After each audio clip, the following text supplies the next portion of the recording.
Doctor Himanshi Yadav, assistant professor, department of political science. आज पुनः एक नए विषय के साथ आपके समक्ष उपस्थित हूँ।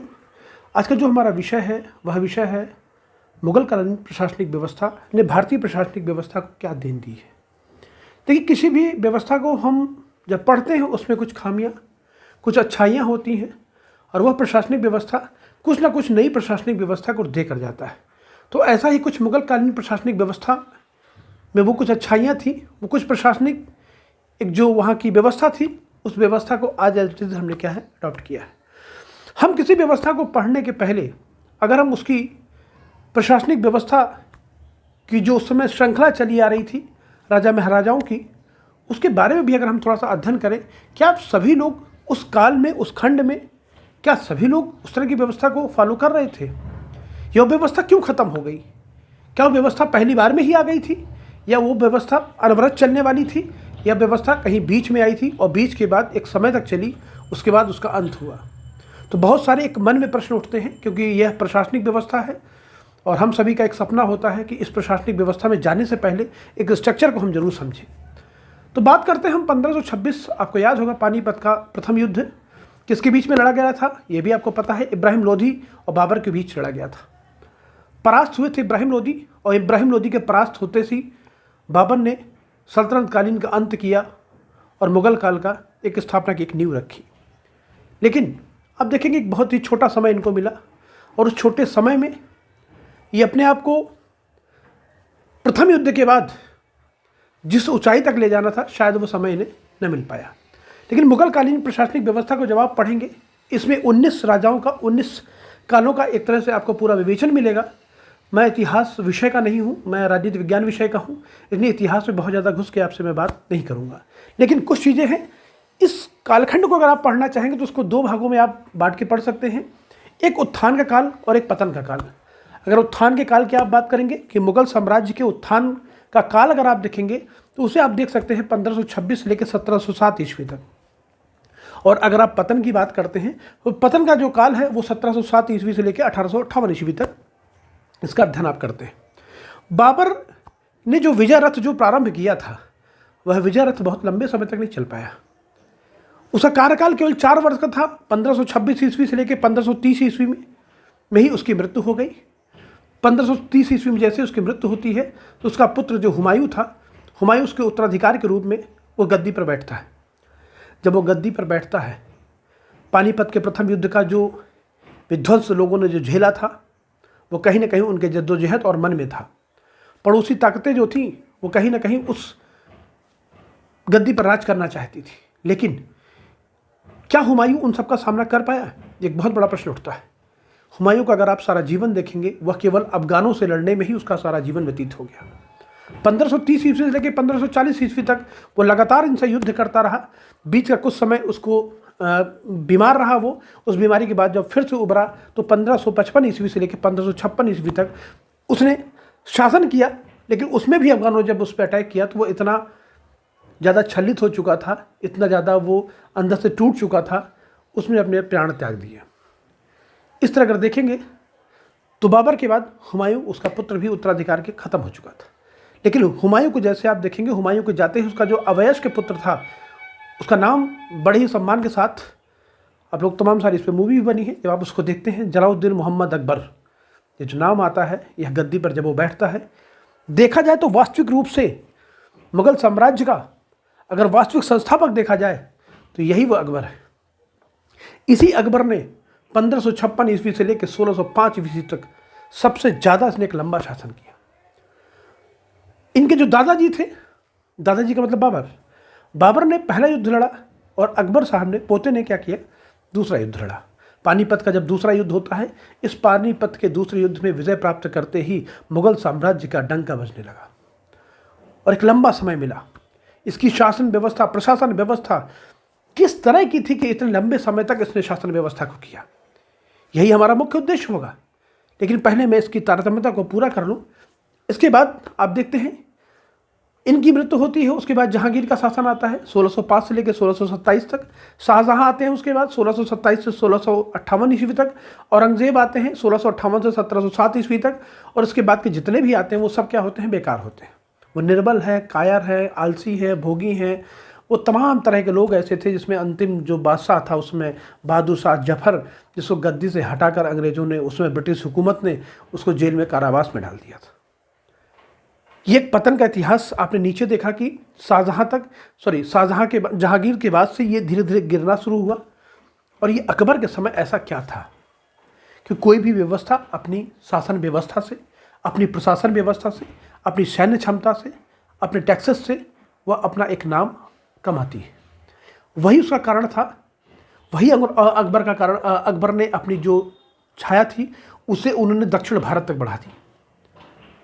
केवल महाराणा प्रताप को ही वो डिगा पाए, लेकिन उसके अलावा जितने लोगों ने थे उसका लोहा मान लिया। उसकी प्रशासनिक व्यवस्था कैसे मजबूत थी? किसी प्रशासनिक व्यवस्था को बहुत मजबूत होने के लिए गुप्तचर की व्यवस्था होना बहुत जरूरी है। तो यह जो व्यवस्था है पूरी, इसी व्यवस्था को हम देखेंगे। हमारे भारतीय प्रशासन को जब हम पढ़ते हैं, भारतीय प्रशासन के संदर्भ में जब पढ़ते हैं, तो इसमें एक नींव का एक ईंट के रूप में शामिल होती है। और यहाँ मैं बताऊँ कि उसका उस समय की जो प्रशासनिक व्यवस्था थी, केंद्रीकृत प्रशासनिक व्यवस्था उसकी क्या थी, प्रांतीय उसकी क्या थी, स्थानीय क्या थी, ये तमाम तरह की जो प्रशासनिक व्यवस्था इसने बांट रखी थी। इस सुनियोजित तरीके से बांटने की वजह से इसने इतने लंबे समय तक शासन व्यवस्था में शासन किया। यही नहीं, दक्षिण भारत में भी इसने तमाम सारे राज्यों को जीता। लेकिन इसके बाद आने वाले शासकों ने क्या किया? इस कला को डुबो दिया, इस शासन व्यवस्था को उसने नीचे कर दिया।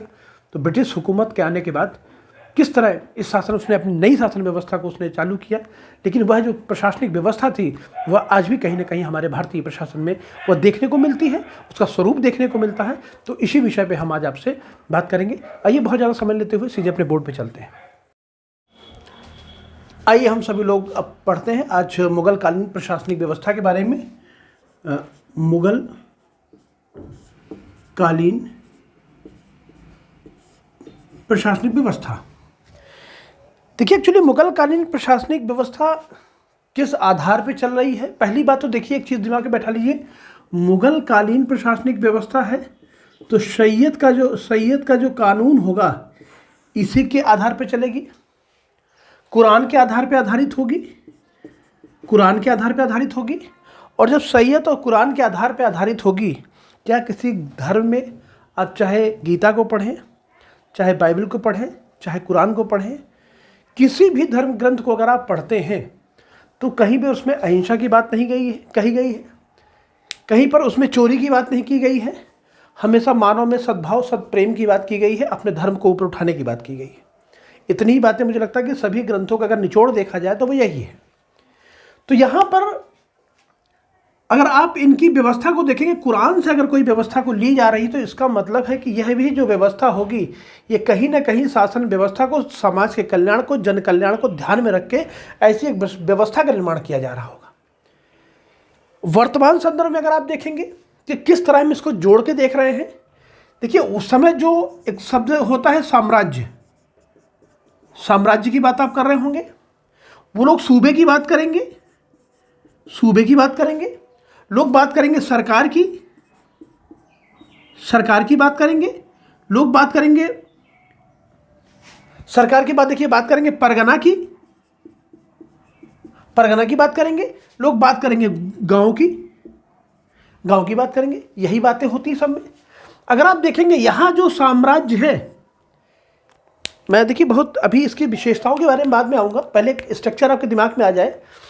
यहाँ जिस साम्राज्य की बात कर रहे हैं ये एक्चुअली क्या है? आपका देश है। जिस सूबे की बात आप कर रहे हैं ये आपका प्रांत है। प्रांत का मतलब है स्टेट, आपका स्टेट है ये। आप जिस सरकार की बात कर रहे हैं ये आपका जिला है। और जैसे आप इसके परगना की बात करते हैं ये क्या है? ये आपका प्रखंड है। प्रखंड का मतलब है आपकी तहसील कह लीजिए आप। और जैसे आप गांव की बात करते हैं ये क्या है? ये आपका गांव है। यही चीज़ है। इसी के आधार पर सारी व्यवस्था जो हमारी मुगल कालीन जो प्रशासनिक व्यवस्था है वो इसी पर आके टिकी हुई। हम सबसे पहले बात करेंगे, देखिए यह देश का जो होता है, यहाँ पे कौन होता है? प्रधानमंत्री होता है। प्रधानमंत्री होता है। प्रधानमंत्री की अपनी कार्यशैली होती है। उस समय के जो बस इस समय जो प्रधानमंत्री कहा जा रहा है उस समय ये बादशाह हुआ करता था। बादशाह हुआ करता था। जैसे आप किताबों में पढ़ेंगे तुरंत बादशाह के बारे में आपको बातें जानने को आपको मिल जाएंगी कि बादशाह किस प्रकार से काम कर रहा है, बादशाह कैसे काम करता है। और बादशाह के नीचे एक विजारत संस्था हुआ करती थी। ध्यान रखिएगा, विजारत, विजारत, ये जो विजारत संस्था हुआ करती थी ये इसका मंत्रिमंडल हुआ करता था। ध्यान रखिएगा, ये इसका मंत्रिमंडल हुआ करता था। इस आधार पे एक व्यवस्था चलेगी। वह व्यवस्था देखिए कैसे काम करती है, बहुत आराम से समझिएगा, बहुत ही आसानी के साथ, बहुत ही सरल शब्दों में आपको बताने की कोशिश करूंगा मैं। देखिए, अगर बादशाह की बात करें, हम पहले सबसे पहले हम जो स्टार्टिंग हमारी है वो साम्राज्य का जो मुखिया हुआ करता था कौन होता था? बादशाह होता था। और उस समय जो बादशाह थे कौन थे? बाबर साहब थे। पहली बार तोप मार के आए थे 1507 ईस्वी में, माहौल बनाया था पूरा इन्होंने। आप आए थे उस समय। जब ये राजगद्दी पे बैठते हैं, जैसे यह व्यक्ति राजगद्दी पे बैठता है, एक नया सुधार करता है। और सुधार के रूप में क्या करता है? सुधार के रूप में एक पदवी धारण करता है, पादशाह। पादशाह, ये पादशाह क्या है? देखिए, पादशाह कुछ नया नहीं है। बादशाह को ही उसने क्या किया? नई टर्मिनोलॉजी दे दी। और नई टर्मिनोलॉजी में क्या कहते हैं? पादशाह का मतलब, पाद का मतलब होता है स्थिरता, स्थिरता। और शाह का मतलब होता है शासक, अर्थात स्थिर शासक। क्यों ऐसा कहा? जीत के आए थे, पूरा माहौल था, जोश में थे, इसके हिसाब से उन्होंने बना दिया। यह तो बात हो गई इनकी। अगर इसी क्रम में अगर आप बात करेंगे, पहली बात, जो भी वहां शासक व्यवस्था थी, जो भी वहां शासक हुआ करता था, किससे चलता था? वो इस्लाम से संचालित होता था। ध्यान रखिएगा, इस्लाम से चलता था। इस्लाम शरीयत की व्यवस्था पर आधारित था। और शरीयत की व्यवस्था में जो भी चीज़ें आधारित होंगी वो कैसा होगा? नियम, कानून, इन सभी चीज़ों पर आधारित था। और यही क्या हुआ करता था? यही सबसे सर्वोच्च अधिकारी हुआ करता था। क्यों? क्योंकि राजा को ही ईश्वर की तरह माना जाता था, इसलिए इसको कौन था? ये सर्वोच्च अधिकारी था। इसके ऊपर केवल अल्लाह ही थे, अल्लाह ही थे। अल्लाह के बाद सीधे इसका किसका नाम था? केवल इन्हीं भाई साहब का नाम था, सम्राट ही था, इसके अलावा कुछ नहीं था। लेकिन यहां पे क्या होगा? यहाँ पे जब चीज़ें कहीं लिखी नहीं रहती या लिखित रहती हैं चीज़ें, तो लोग उसको अपने अपने तरीके से, अपने अपनी व्यवस्था के अनुरूप क्या करते हैं? उसको बदलते रहते हैं।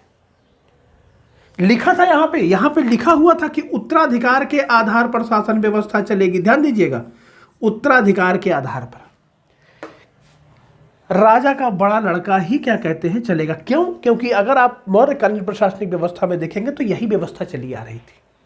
इसी व्यवस्था को इन्होंने भी यहाँ अडॉप्ट कर लिया। लेकिन अडॉप्ट करने के बाद जंग ही इनका प्रमुख उद्देश्य था, लड़ाई झगड़े ही इनका सब कुछ था। तो क्या आपस में लड़ाई झगड़े या रक्त रंजितें नहीं होंगी? स्वाभाविक सी बात है। जब आप अगर उसी को लड़के अगर आप आए हैं, उसी व्यवस्था को लेके आए हैं, तो कहीं ना कहीं आपके साथ भी व्यवस्था होगी। इसीलिए आप देखते हैं औरंगजेब का नाम सुनेंगे आप, औरंगजेब का नाम आप सुनते होंगे। औरंगजेब के पिता का क्या नाम था? शाहजहां। औरंगजेब के पिता का नाम शाहजहां था। औरंगजेब ने अपने पिता को जेल में डाल दिया और दारा शिकोह जो था इसका बड़ा भाई था, और दारा शिकोह की क्या कर दी? हत्या कर दी। किसके लिए? केवल उस शासन व्यवस्था को पाने के लिए। जब उस शासन व्यवस्था को पाने के लिए अगर ये रक्त रंजितें इस तरह की होती रहेंगी, तो क्या बादशाह सही तरीके से काम कर पाएगा? क्या बादशाह जिस तरह का होना चाहिए था, जिस भाव से होना चाहिए, जब वो परिवार में अपने सदस्यों को नहीं छोड़ रहा है, तो क्या बादशाह से आप उम्मीद कर सकते हैं कि वो जन कल्याण की बात करेगा? क्या वो जनता के हित की बात करेगा? तो बहुत सारे एक प्रश्न मन में ऐसे उठने लगते हैं। तो उस समय जो राजा था, राजा ने बादशाह की उपाधि धारण कर दी। उपाधि धारण करते हुए ने सारी व्यवस्था को एक परिवर्तित किया और उस व्यवस्था में स्थिर शासन को दिया। यह जो सैयद के कानून चलते थे, इस्लाम को मानते थे, अल्लाह से ही अपने आदेशों को प्राप्त करते थे, अल्लाह के प्रति ही इनका उत्तरदायित्व था। देखिए चालाकी, देखिए हमारी जो रिस्पॉन्सिबिलिटी किसके प्रति है? अल्लाह के प्रति है। अल्लाह का कभी पूछेगा इनसे? कभी नहीं पूछेगा। तो इसलिए क्या नाम है, इतने आसान से उसमें बताया गया कि शासक या राजा उस तरह किस तरह का होता था। तो एक आपके दिमाग में एक स्ट्रक्चर आ गया होगा कि राजा वास्तविक रूप में उस समय का था कैसा। बादशाह उस समय का हुआ कैसा करता था, एक आइडिया आपके दिमाग में आ गया होगा। अब देखिए, यह जो राजा है, यह जो राजा जो बन के तैयार हुआ है, इस राजा के पास, इस बादशाह के पास कोई ना कोई ऐसी व्यवस्था या कोई ना कोई शासन प्रणाली को बेहतर चलाने के लिए कोई ना कोई एक ग्रुप जरूर होगा। जैसे आज के समय में हमारे क्या चलता, उसमें मंत्रिपरिषद हुआ, मंत्रिपरिषद नहीं थी, उसमें वजारत हुआ करती थी, और वजारत को क्या बोलते थे, मंत्री परिषद। इस मंत्रि परिषद में कुछ प्रमुख विभाग हुआ करते थे, जैसे आज दिखाई पड़ते हैं, एक वकील, जिसको आज आप, जिसको एक, सॉरी पहले लिख लीजिए आप, एक वकील हुआ करता था। दूसरा क्या नाम है, वजीर हुआ करता था। तीसरा आपका मीर बख्शी हुआ करता था। और चौथा जो आप देखेंगे, सद्र उल सुदूर। ये 4 प्रकार के आपके मंत्री दिखाई पड़ते थे। ये 4 प्रकार के मंत्रियों से ही सारा काम चला करता था। अगर आप वकील को देखेंगे, यह वकील कौन है, यह वकील एक्चुअली आपका प्रधानमंत्री है, पीएम है, प्रधानमंत्री है। और अगर आप वजीर को देखेंगे, यह जो वजीर है, ये बेसिकली आपका कौन है, वित्त मंत्री है। ये आपका और कोई नहीं, ये केवल आपका वित्त मंत्री है। मीर बख्शी को अगर आप देखेंगे, जो मीर बख्शी हुआ करता था, सैन्य रक्षा, या इसी को आप कह लीजिए डिफेंस मिनिस्ट्री थी यहाँ पे। और सद उल सुदूर को अगर आप कहेंगे, धर्म के आधार पर धार्मिक मामलों का उच्चस्थ अधिकारी। आप यहां पे इसको कह सकते हैं गृह मंत्री कह लीजिए, कोई बुरा नहीं है। यही आज के समय में अगर आप देखेंगे, यही 4 मंत्री का कॉन्सेप्ट आज भी आपको देखने को मिलता है। इसी तरीके के आपको मंत्री दिखाई पड़ते हैं। बाबर और हुमायूं ने इस प्रशासनिक व्यवस्था को ज़्यादा महत्वपूर्ण स्थान दिया। वजीर शब्द को, वजीर आप सुनते होंगे, वजीर का बड़ा नाम रहा। वजीर शब्द को बाबर और हुमायूं ने मान्यता दी। अकबर साहब ने हमेशा वकील शब्द को मान्यता दी। अकबर को हमेशा वजीर शब्द को मान्यता दी, वकील को मान्यता दी। लेकिन वजीर को क्या कहते हैं, बाबर और हुमायूं ने हमेशा वजीर शब्द को ही महत्वपूर्ण स्थान प्रदान किया। अगर आप मीर बख्शी की बात करेंगे, मीर बख्शी में सैन्य रक्षा विभाग की अगर आप बात करेंगे, सैन्य रक्षा विभाग के बारे में आईने अकबरी में लिखा है। आईने अकबरी ये अबुल फजल साहब की थी, अबुल फजल की एक रचना थी। इसमें बहुत सारे उसने क्या किया, एक प्रशासनिक व्यवस्था को सुदृढ़ करने के लिए तमाम सारे इसने बातें बताई, जिसमें घुड़सवार बताए हैं, घुड़सवारों की संख्या बताई है, इसने पैदलों की संख्या बताई है, इसने हमलावरों की संख्या बताई है, तोप की संख्या बताई है, हाथियों की संख्या बताई है, जहाज की संख्या बताई है। तमाम सारी चीज़ों को उसने क्या किया, इन सब चीज़ों को बताया। और उसमें बताया कि मनसबदारी प्रथा के आधार पर क्या थे, यह राजा के अंदर कार्य करते थे, राजा के अंतर्गत कार्य करते थे। तो ये अपने आप में एक बड़ी बात थी। पैदल सैनिकों की भी चर्चा करते हैं। देखिए, इन्होंने क्या नाम है, पैदल सैनिकों की भी चर्चा की है। जो पैदल सैनिक हुआ करते थे, ये 2 प्रकार के हुआ करते थे। एक होते थे आपके लड़ाकू, एक गैर लड़ाकू। एक लड़ाकू हुआ करते थे और दूसरे क्या होते थे, गैर लड़ाकू हुआ करते थे। जो लड़ाकू हुआ करते थे, इनको कहते थे प्लाटून। आज भी आप अगर नाम सुनेंगे, प्लाटून ही शब्द का इस्तेमाल किया जाता है। उनकी संख्या कितनी होती थी, 15। और जो गैर लड़ाकू हुआ करते थे, ये सब क्या कहते हैं, इनके एक तरह से देखा जाए रिश्तेदार हुआ करते थे। यह जो हमारी व्यवस्था थी, गौर करिएगा इस पर, मैं इसको कंक्लूजन भी यहाँ पर देता चलूँ। अगर आप इस व्यवस्था को देख रहे हैं, मीर बख्शी की इतना अच्छा अगर स्ट्रक्चर था, यह स्ट्रक्चर होने के बाद भी मुगल कालीन प्रशासनिक व्यवस्था ध्वस्त क्यों हो गई, मुगल कालीन सत्ता क्यों खत्म हो गई? आपके पास घुड़सवार थे लगभग 3,08,618 थे आपके पास। आप अगर बात करेंगे क्या नाम है, पैदलों की बात करेंगे तो आपके पास लगभग 4 लाख से ज़्यादा आपके पास पैदल सैनिक थे आपके पास। आप हाथियों की बात करेंगे 1,863 आपको हाथी में दिख जाएंगे। आप तोपों की बात करेंगे 4200 तोप आपके पास। जहाज़ों की बात करेंगे 4500 जहाज आपके पास थे। लेकिन उसके बाद भी आप क्यों हार गए? कैसे व्यवस्था खत्म हो गई? व्यवस्था को खत्म होने के कारण कुछ थे, उन कारणों के आज के जीवन के साथ भी आप जोड़ के देख सकते हैं।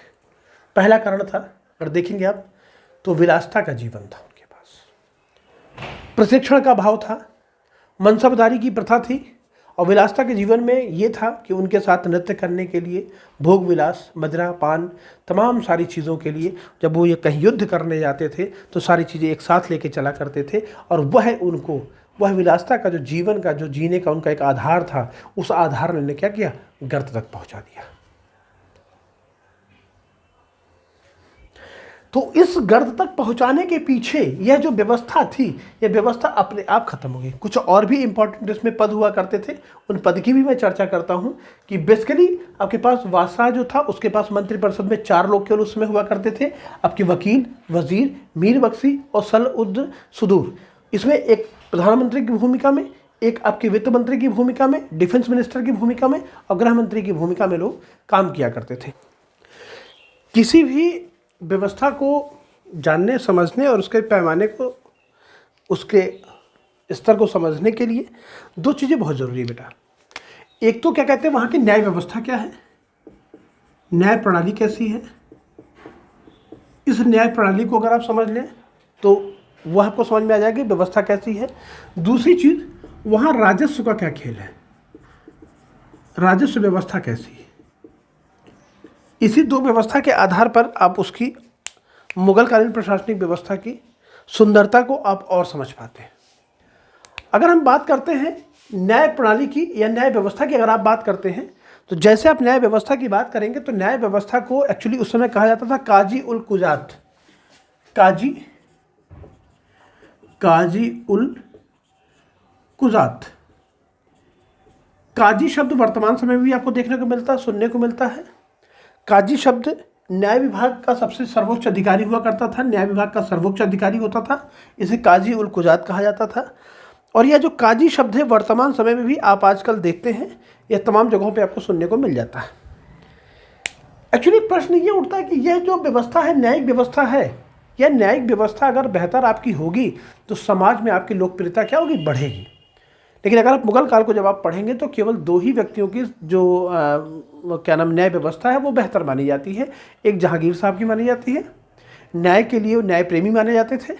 दूसरी, शाहजहां भी निष्पक्ष रूप से न्याय करते थे, लेकिन इनके जो तीसरे हुए औरंगजेब साहब, वो क्या कहते हैं, एक सुन्नी मुसलमान होने के नाते, उनके अंदर कट्टरता होने के नाते, और जब आपके पास धर्म के प्रति कट्टरता होगी तो आप निष्पक्ष रूप से न्याय कर पाना आपके लिए संभव नहीं होगा, चाहे वो उस समय की बात हो चाहे वर्तमान समय की बात हो।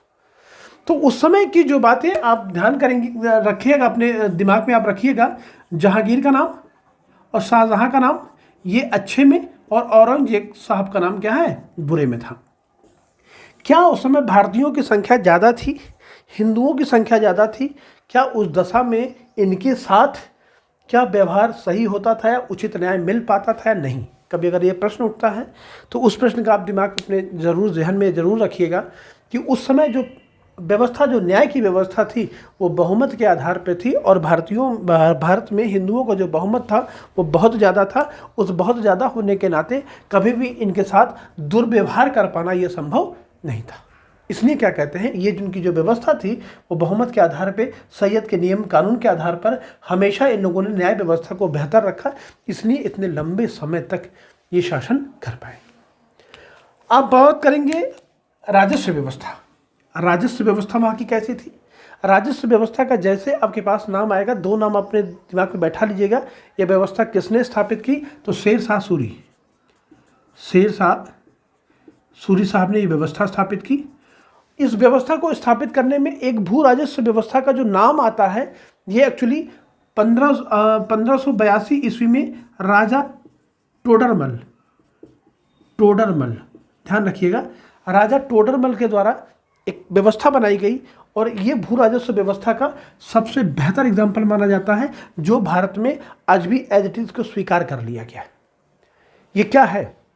राजस्व को वसूलने के लिए किस तरह की व्यवस्था को किया जाए, किस तरह से, देखिए राजस्व की व्यवस्था कौन वसूले, कौन राजस्व को वसूले कौन? मालगुजारी के लोग, मालगुजारी अधिकारी हुआ करता था। यह अधिकारी क्या कहते हैं, इस राजस्व को वसूलने का काम करता था।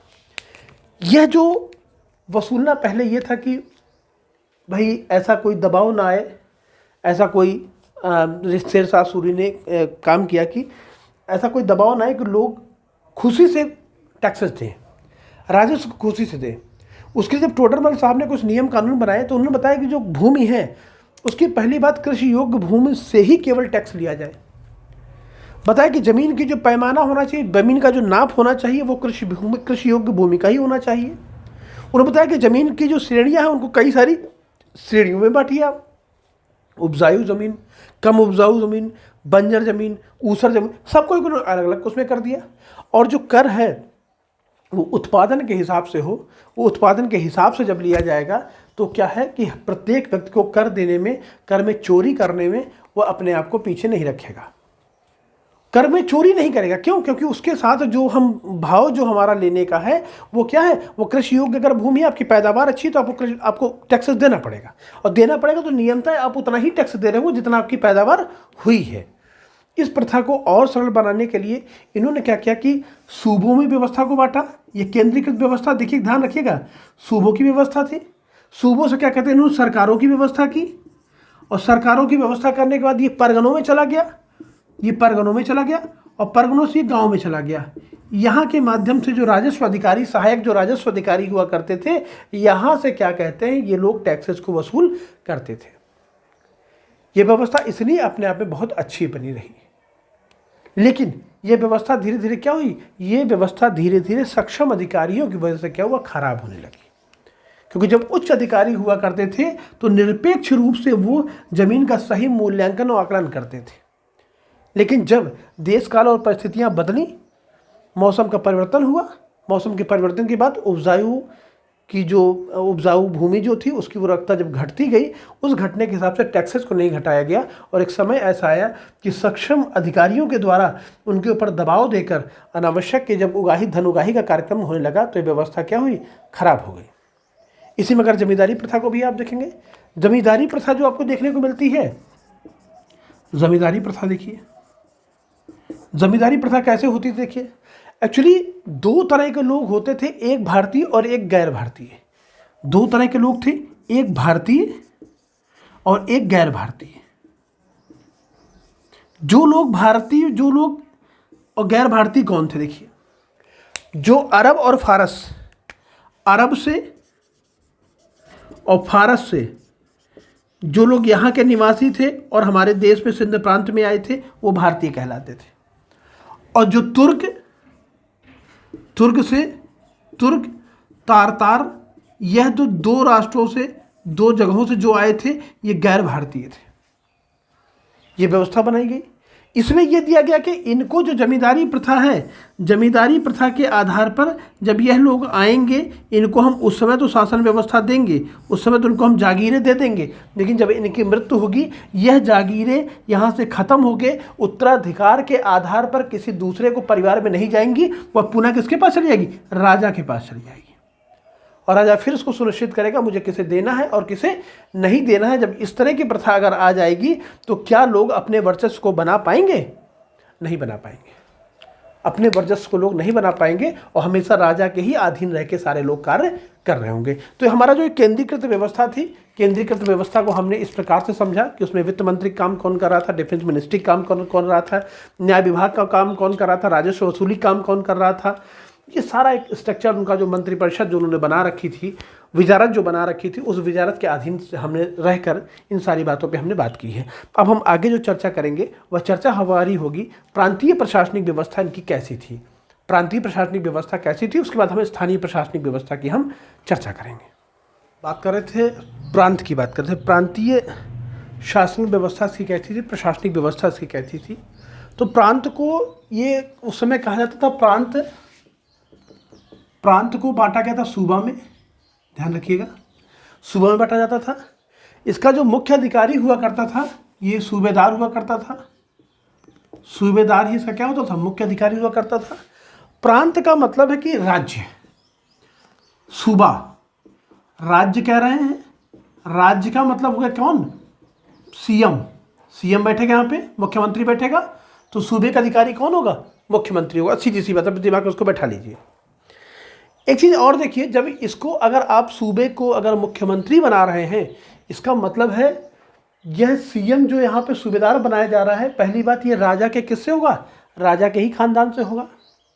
यह कोई एक खास प्रधान अधिकारी होगा जिसके माध्यम से ये काम कर रहा होगा। ऐसा थोड़ी किसी भी व्यक्ति को सूबेदार बना दिया जाएगा। क्यों? क्योंकि सूबेदार का जो काम है उस पर राज्यों पे क्या करना है, नियंत्रण करना है, प्रांतों पे क्या करना है, नियंत्रण करना है। अगर आप इसको देखेंगे कि अकबर को आप पढ़ेंगे, आप जहांगीर को देखेंगे, आप औरंगजेब को देखेंगे, इन सभी जगहों पे भी इसकी व्यवस्था थी उस समय।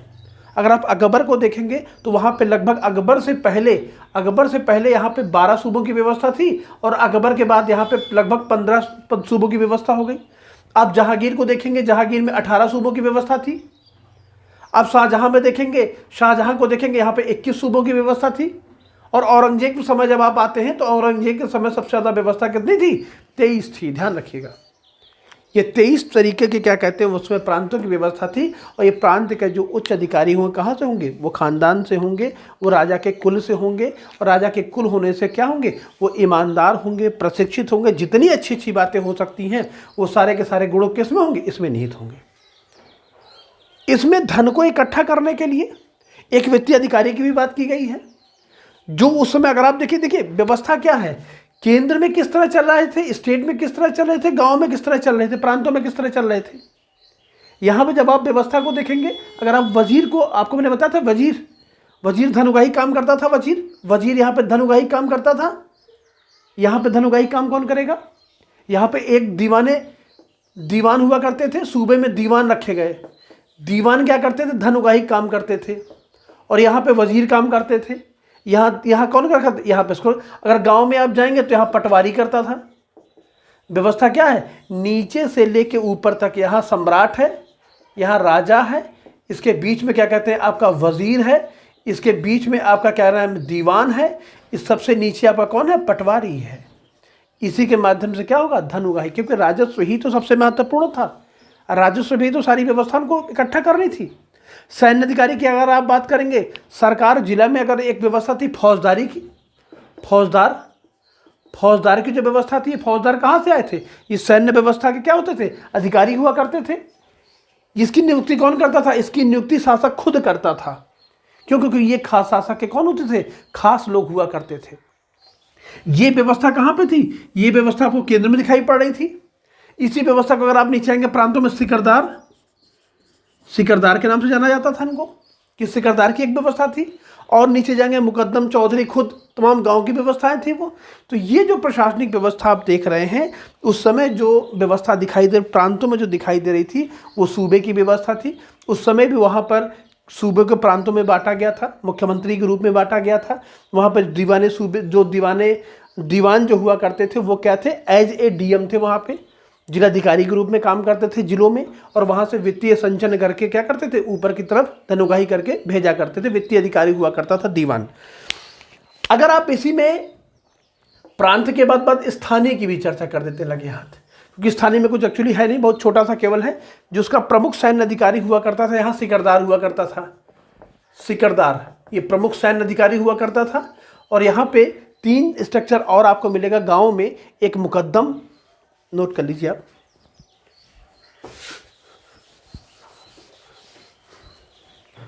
आपको मुकद्दम, चौधरी, मुकद्दम हुआ, चौधरी हुआ, खुद हुआ। ये जो 3 नाम दिखाई पड़ते वर्तमान समय में, आज जो आपके यहाँ प्रधान है, या प्रधान का ही सारा का सारी क्या है, ये व्यवस्था है। यहाँ पे धनुगाही कार्य कौन करता था, यहाँ धनुगाही काम पटवारी करता था। यहाँ धनुगाही काम कौन करता था, पटवारी करता था। किसके माध्यम से, इन लोगों के माध्यम से धनुगाही काम पटवारी करता था। पटवारी इस चीज़ को दीवान के पास पहुँचाता था, और दीवान के माध्यम से वो सीधे वजीर के पास चला जाता था। वित्त मंत्री जो उस समय हुआ करता था वजीर, और वजीर के पास से सीधे सम्राट तक वो व्यवस्था धनुगाही के माध्यम से चला करती थी। यह एक मौर्यकालीन प्रशासनिक व्यवस्था का मैंने एक स्ट्रक्चर बताया कि मुगलकालीन प्रशासनिक व्यवस्था का मैंने एक स्ट्रक्चर बताया है। बेसिकली ये था कि केंद्रीकृत शासन व्यवस्था, प्रांतीय स्तर पर शासन व्यवस्था और स्थानीय स्तर पर शासन व्यवस्था किस प्रकार से तालमेल। देखिए, राजा हमेशा सर्वोच्च रहा, वित्त अधिकारियों को उसने निम्न टुकड़ों में जरूर बांट दिया, लेकिन नीचे से धन हमेशा क्या गया ऊपर। जो हायरार्कल सिस्टम था, पद सोपान का जो सिस्टम था, वो कहीं टूटने नहीं पाया, वो लगातार एक ही सीक्वेंस में चलता रहा। तो यही किसी भी प्रशासनिक व्यवस्था के लिए क्या होती है, बेहतर होती है। एक चीज़ आपसे और मुझे चर्चा करनी थी, एक चीज़ टॉपिक छूट रहा था, मैंने कहा आपसे डिस्कस कर लूँ। मनसबदारी प्रथा, मनसबदारी प्रथा भी जानना जरूरी हो गया था। देखिए, मनसबदारी जो प्रथा है बेसिकली वो सैन्य व्यवस्था से संबंधित है, ये सिक्योरिटी पॉइंट ऑफ व्यू से संबंधित है। इसमें कहा गया था कि जो जैसा पद है उस पद के अनुरूप उसको सैनिक रखने का अधिकार है। जैसे आप एक्स की सुरक्षा देखते हैं, वाई की सुरक्षा देखते हैं, जेड प्लस सिक्योरिटी देखते हैं। ये जो सिक्योरिटी सिस्टम आ रहा है, ये मुगल कालीन प्रशासनिक व्यवस्था में भी इस तरह की व्यवस्था देखने को हमें मिल रहा था कि उस समय राजा के पास किस तरह के सैनिक होंगे, सूबेदार के पास किस तरह सैनिक रखने का अधिकार होगा। वह 30 सैनिकों से लेकर 30,000 तक सैनिकों के रखने के वहाँ पर व्यवस्था इस प्रकार से की गई थी, और प्रत्येक अधिकारी को अपनी सैन्य व्यवस्था में प्रतिभाग करना होता था। जो भी अधिकारी होता था मूलतः प्रमुखतः वह पहले क्या होता था, एक सैनिक के रूप में होता था। इसको अपने दिमाग में बैठा लीजिएगा। दो तरह के शासकों, दो तरह के सैनिक आपके पाए जाते थे, एक अहदी सैनिक, एक अहदी सैनिक, एक सूबेदार सैनिक। सूबेदार सैनिक, ये जो अहदी सैनिक आप देख रहे हैं, यह जो अहदली सैनिक जो देख रहे हैं, यह सैनिक जो हुआ करते थे ये राजा के सीधे डायरेक्ट नियंत्रण में हुआ करते थे, राजा के निर्देशन में ही सारे काम करते थे। और जो सूबेदार सैनिक हुआ करते थे, ये सूबे के जो सूबेदार हुआ करते थे उनके अधीन प्रांतों के अधीन रहकर क्या करते थे, काम किया करते थे, उनके हिसाब से ही काम किया करते थे। सैनिकों की अगर आप बात करेंगे, दो तरह के सैनिक हुआ करते थे, दो तरह के सैनिक हुआ करते थे। प्रमुख देखिए, दो तरह के जो सैनिक हुआ करते थे, एक तो पैदल सैनिक, एक पैदल सैनिक हुआ करते थे। इनके पास बंदूक हुआ करता था, बंदूक भी हुआ करता था।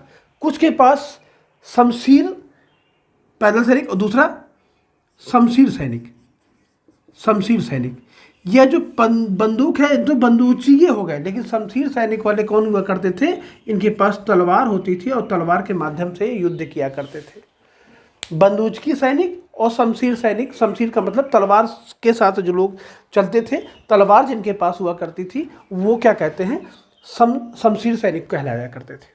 हाथियों पर सवार होके, हाथियों की एक सेना हुआ करती थी, वह इसलिए होती थी क्योंकि हाथियों की सेना के माध्यम से वो जो किलों को तोड़ने के लिए, भगदड़ को मचाने के लिए इसका इस्तेमाल किया जाता था।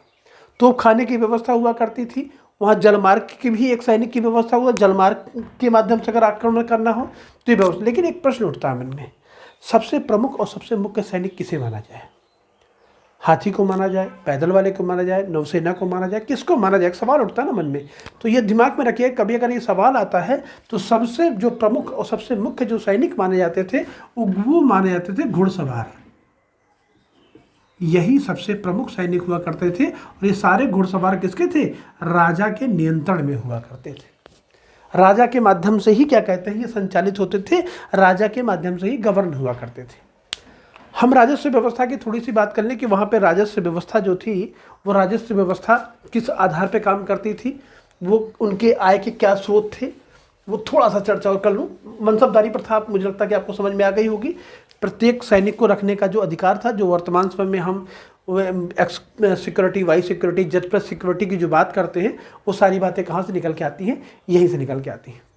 देखिए, भू राजस्व व्यवस्था जो आधारित है वो दो चीज़ों पर आधारित है।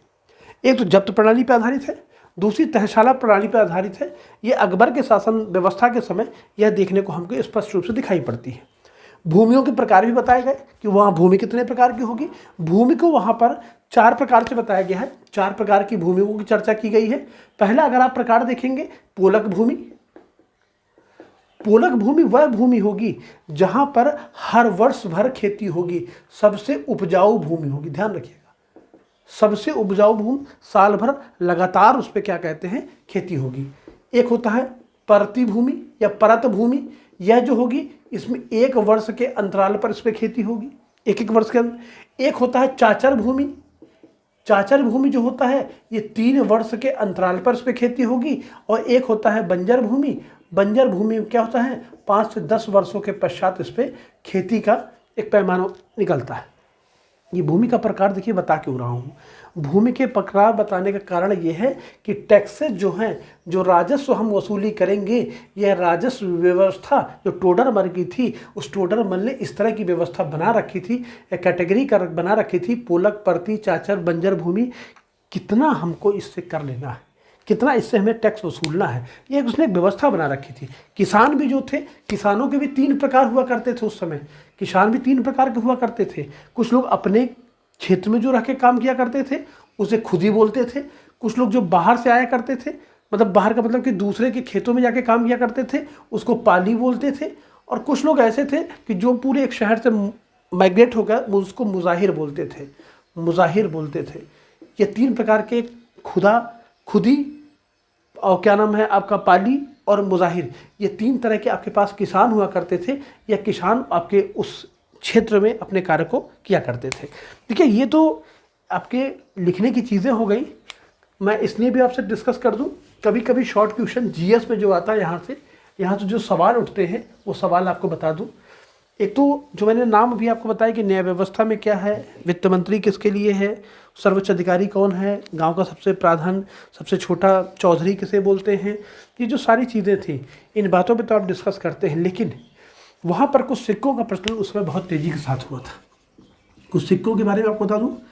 सिक्का जब वहाँ पे था, अगर बाबर की आप बात करेंगे, बाबर के समय कुछ सिक्के चले थे। बाबर के समय जो सिक्के चल रहे थे उसमें 2 तरह के सिक्के थे। एक शहरूम का नाम सुनेंगे आप, शहरूम, ध्यान इसलिए दीजिए क्योंकि ये चीज़ें अगर आप मेंशन कर देंगे तो आपका जो क्या नाम है जीएस के पॉइंट ऑफ व्यू से आपके लिए बहुत अच्छा हो जाएगा। ये सिक्का काबुल में चलाया गया था, काबुल में चलाया गया था। और ये सिक्का किसका था? चांदी का सिक्का था।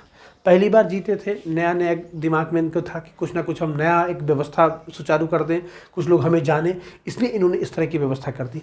एक इसी में बाबरी सिक्का भी चलाया इन्होंने, बाबरी सिक्का, ये कांधार में चला, कांधार, और ये भी चांदी का सिक्का था। सवाल जब कभी आता है वो पूछ लेता है मशरूम सिक्का किस शहर से चलाया गया था और बाबरी सिक्का किस शहर से चलाया गया था। तो दोनों के शहर में केवल अंतर है, एक काबुल में चलाया गया था और एक कांधार में चलाया गया था।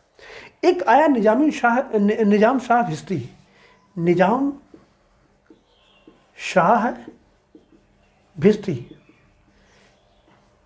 इसको केवल आधे दिन का शासक बनाया गया था, केवल इसे एक आधे दिन का शासक बनाया गया। इस आधे दिन के शासक में इस बंदे ने क्या किया कि चमड़े का सिक्का चला दिया, चमड़े का सिक्का। या आपसे कभी पूछा जाए कि आधे दिन का शासक किसे बनाया गया था मुगल काल में, तो निजाम शाह भिस्ती साहब को बनाया गया था। और सिक्का किसका चलाया इन्होंने? चमड़े का सिक्का चलाया। शेर शाह सूरी की अगर आप चर्चा करेंगे, शेर शाह सूरी, इन्होंने भी एक चांदी का, पहली बार चांदी का जो रुपया शब्द है, चांदी का रुपया चलाया इन्होंने। चांदी का रुपया अगर कहा जाए, रुपया शब्द सबसे पहले कब आया? शेर शाह सूरी के समय में आया। और सबसे पहले किसने इस्तेमाल किया? वो शेर शाह सूरी साहब ने इस्तेमाल किया था। अगर आप अकबर की बात करेंगे तो अकबर दीन इलाही धर्म चलाया था, तो इसने इलाही नाम के एक सोने का सिक्का चलाया।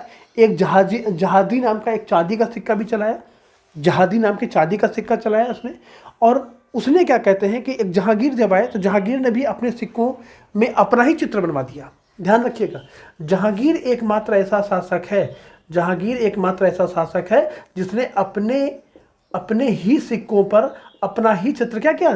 तारांकित करा दिया, अपने ही चित्र को उसने बनवा दिया। शाहजहां की अगर बात करेंगे, शाहजहां ने सबसे पहले आना सिक्का का प्रचलन किया। शाहजहां आना सिक्का, आना मतलब 1 आना, 2 आना, 3 आना, 4 आना, 5 आना, जिस तरह के आप आना सिक्कों की जो आप बात करते थे, वो आना सिक्के को उसने क्या किया? आने सिक्के का उसने प्रचलन किया।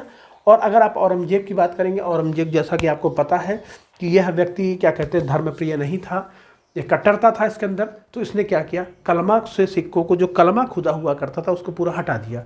और सबसे ज़्यादा अगर सिक्के चले थे तो इसी समय सबसे ज़्यादा सिक्के जो छपे थे वो इसी समय छपे थे। तो ये एक मैंने लास्ट में थोड़ा सा आपको बता दिया। तो मौर्यकालीन प्रशासनिक व्यवस्था, मुझे लगता है कि आप लोग उसकी केंद्रीय प्रशासनिक व्यवस्था, प्रांतीय प्रशासनिक व्यवस्था, स्थानीय प्रशासनिक व्यवस्था आप बेहतर तरीके से समझ पाए होंगे। किस प्रकार राजा नीचे के स्तर तक पटवारी तक कैसे अपनी निगरानी को करता था, कैसे राजस्व वसूली करता था, उस व्यवस्था को उसने किस तरीके से, कैसे मनसबदारी प्रथा के माध्यम से उसको एक सौम्य तरीके से उस व्यवस्था को उसने शासन व्यवस्था की, जो कि हमारी लोक प्रशासनिक व्यवस्था में या भारतीय प्रशासनिक व्यवस्था में उसे हमें काफ़ी श्रेय मिलता है, जिसका कहीं ना कहीं आज हम अनुपालन कर रहे होते हैं। तो इसी के साथ नमस्कार, पुनः मैं एक नए विषय के साथ जल्दी ही आपके समक्ष उपस्थित होऊंगा। नमस्कार।